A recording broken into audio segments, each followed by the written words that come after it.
Hey guys, you've been asking us a lot about what it is like to go to a Russian supermarket. Are they different from the Soviet Union when they had huge lines and no products available, empty shelves and struggling people? We are going to check it today and to see what are the differences between the Russian grocery stores and the European, American ones, and what strange kind of goods you can find there. Let's go and check it. That's how you probably imagine Russian supermarkets. Empty shelves, long lines, and super unfriendly stuff. And yes, it was like that maybe 20 years ago. But now, the empty shelves. Yes! Sometimes it's like that. But in fact, no. We have a lot of European goods and a lot of local Russian products that you will never find in US or in Europe or anywhere else in the world.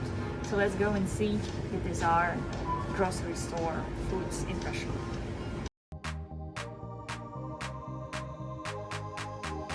Now it's the fruit season, and entering our grocery you'll find plenty of fresh products like berries, peaches or melons for $2 per kilo.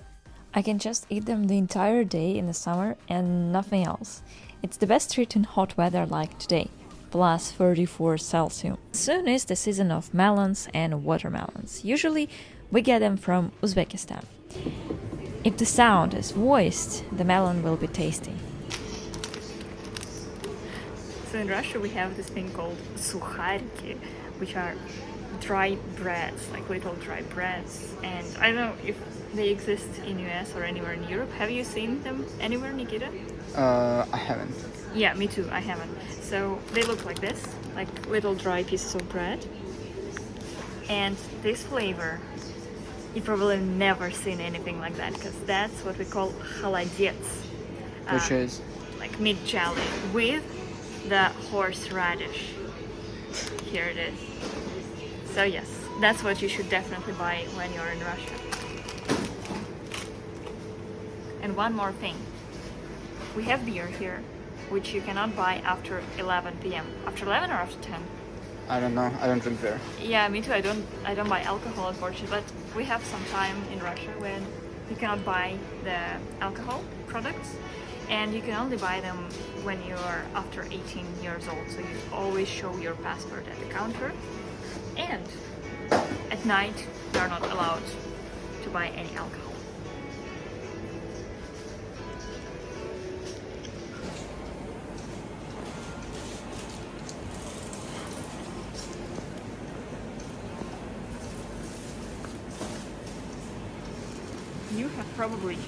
You have probably seen this picture at least once in your life. You should have seen. And all of the Russian ladies aged around 50 or 60 years old, they will say that that's their picture, as that's the famous Alenka chocolate with the little girl who was chosen randomly from dozens of pictures sent by parents for the coverage of the most famous chocolate in the entire USSR. And the package still stays the same from these days. Some people say it's daughter of Stalin, some people say it's like they are daughters, but in fact, like this chocolate is essential as well. If you want to choose a gift to bring from Russia, go for Alenka. It's really iconic.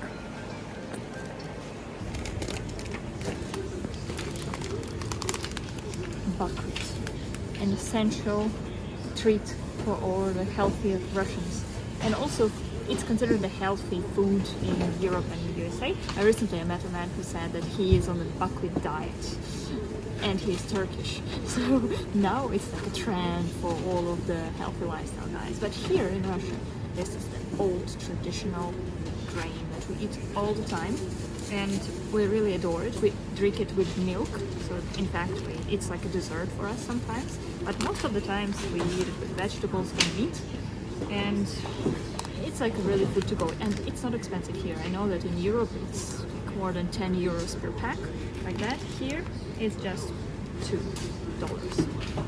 So eat it, enjoy it, it's healthy, it's perfect, and you will love it. And take several packs with you when you go back home.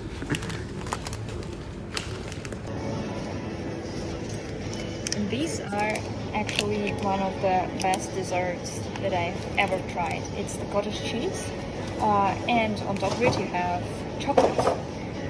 I was considered it healthy until I saw the amount of sugar in it, so I don't eat them anymore. Though they are better than Snicker bars, I think, because you have cottage cheese, at least it's healthier.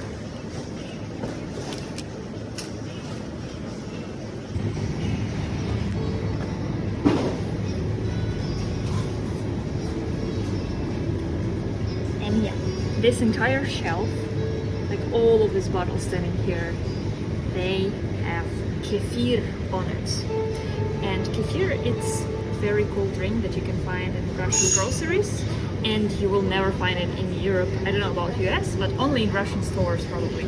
It's like fermented milk, I would say, something like that, right? It's fermented milk. So most of you probably will consider it gross, but Russians love it because we think... I love it. I love it too, yeah. It can have different fat percentage, so this one is considered like super light for the ladies who want to lose some weight, and you can just drink that entire day and you will feel perfect. So we drink it normally cold, and you can drink it instead of yogurt. It's super tasty, and all the Russians cannot live without it. You'll find lots and lots of brands which are producing it. When I was in Paris, I couldn't find it at all, so it was impossible. How sad you were? I was super sad. I was substituting with the yogurt, but the taste is not the same. It's like a bit sparkling, yes, which makes it even better. Sparkling sour milk. That was exact description. Sparkling sour milk. And what's that? What is the orange version? And that's my personal preference. We call it Ryazhenka. So it's almost the same like Kefir, but the color is different. It's orange. Because you take Kefir and in fact you bake it. And all of the sugar, the natural sugar that you have in Kefir, when you bake it, it has a taste like a bit of caramelized taste. That's why that is essential. I think I'm buying it. Yeah, I'm already holding it, so I have to take it. Pelmeni. Just look at Pelmeni. What's that? That's my food to go. I mean, I don't like coffee. Sorry for that. But I don't. And when you are tired coming after work and you don't want to go to the store, you just open your fridge and you find this in your fridge. Like the entire pack. See, all of them are packed like this, like they are in the bag. It's frozen. It's frozen. Put it back. And you just boil them for 6 to 10 minutes.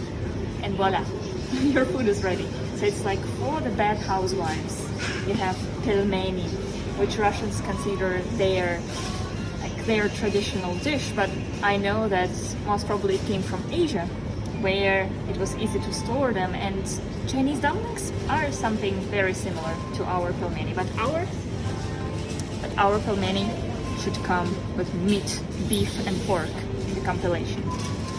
Okay, I see a bread shelf. I think there is something interesting hiding there.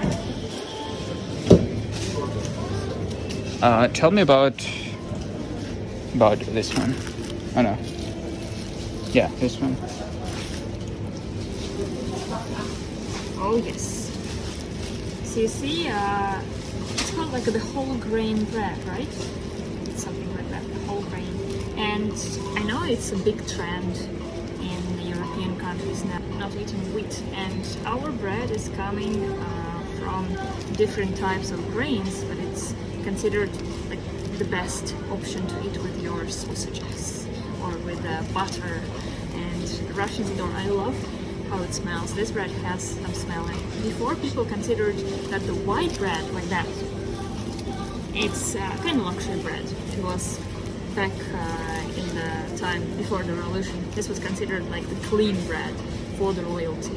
But in fact, they found out that this one had more vitamins than this one, and that one is like a thing full of calories and no real health coming from that. So what's the point of the black bread? And what about the point of it? You should explain. It's Borodinsky bread. What does it mean? I don't remember. Can you explain? Yeah, it's with coriander. It's coriander. Yes. Okay. And no one knows why it's Borodinski. But we know that we had Borodino, which is the place where Napoleon was fighting Russians, right? Yeah. But it's not coming from Napoleon. I don't know. Tushonka. Tushonka vegetable. Okay, we came to my favorite part. Here we have what we call conserve. So, food in cans. And of course, everyone who's been to Russia knows the word Tushonka. It's like the ready beef puree, or like what we call Ratatouille in France, but in France it's made of vegetables, here it's made of meat. And Soviet thing. Everyone ate it in the Soviet Union because no one had money for proper meat. And it's also a symbol of tourism, because in the Soviet Union you couldn't do tourism to the foreign countries, and everyone was going to the forests, and you would get with yourself lots of these Tushonka cans. it's like, really, for the Soviet person, it's the most delicious food that you could ever find. By the way, like one pack of this is around, like, It's quite expensive. but that one is 200 No, rubles. this one. This one, 160. yeah, that one is the most expensive. But you can have one for 200 rubles. which You can get one for 20 rubles, which is 30 cents. Oh yeah, 30 cents Tushonka. You see, nothing bad. You just have like the beef fat, onion, salt, and the pepper. That's it. Okay, So great. just, yeah, ready made. Russians also love mushrooms. Here you can find all kinds. And this is the typical Russian mushroom called apята. So these are very small ones, and Russians love mushroom picking in the forest, and no one knows exactly how the bad mushrooms look and how the good ones look. So we prefer buying. Lots of death. Yeah, lots of deaths are caused by that. But some people think that they're professional mushroom pickers, and they never buy them from the shelves. They find them in the forest at Dacha. Okay. Oh, let's have a look at this.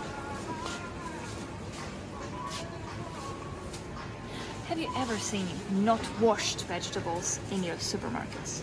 Probably not, if you're coming from US or Europe.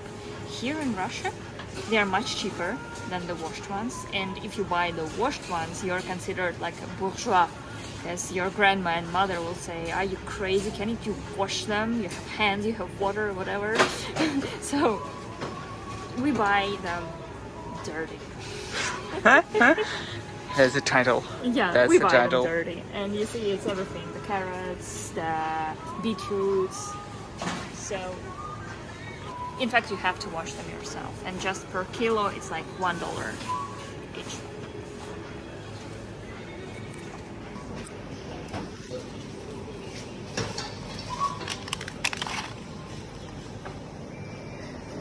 That is what all the gopniks in all of the videos about gopniks will be eating.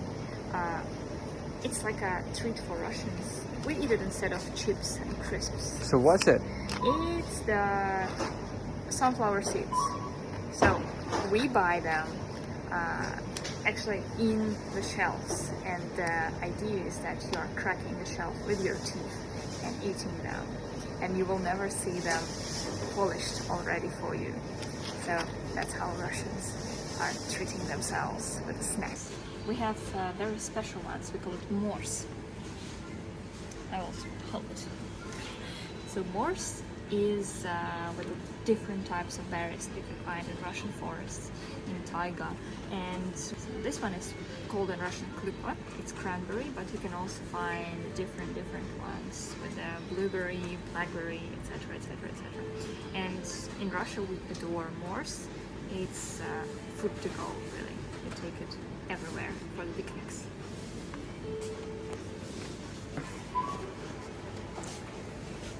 And you see there is no Coca-Cola on the shelf, because Russians go for the There is local. Coca-Cola. Oh, there is Coca-Cola. Oh no, it's more Coca-Cola than that. But you see here, it looks like this is made in USSR. Even you have the old like ghost sign and ghost. It's not the ghost. it's governmental control of quality.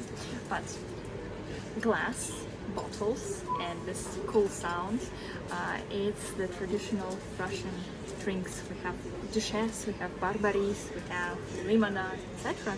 So they are like infused drinks with the different tastes, the pear, the barbaris, and etc. We have one Baikal based on the herbs from the Baikal lake, and that's what we drink instead of cola if we are patriotic enough. What's your favorite type of Soviet lemonade? My favorite Soviet lemonade, probably cream soda. It's like cream soda, so it's a caramelized drink. Yeah. Or also natakhtari. It's the Georgian one. It's really tasty, and it's with grape. Oh no, not with grape. Grape with vinaigrette. Yeah. Yes, with grape. That's it? So that's it. Hope you enjoyed, and write what else would you like us to cover, and have you ever seen any products of that kind in your local stores?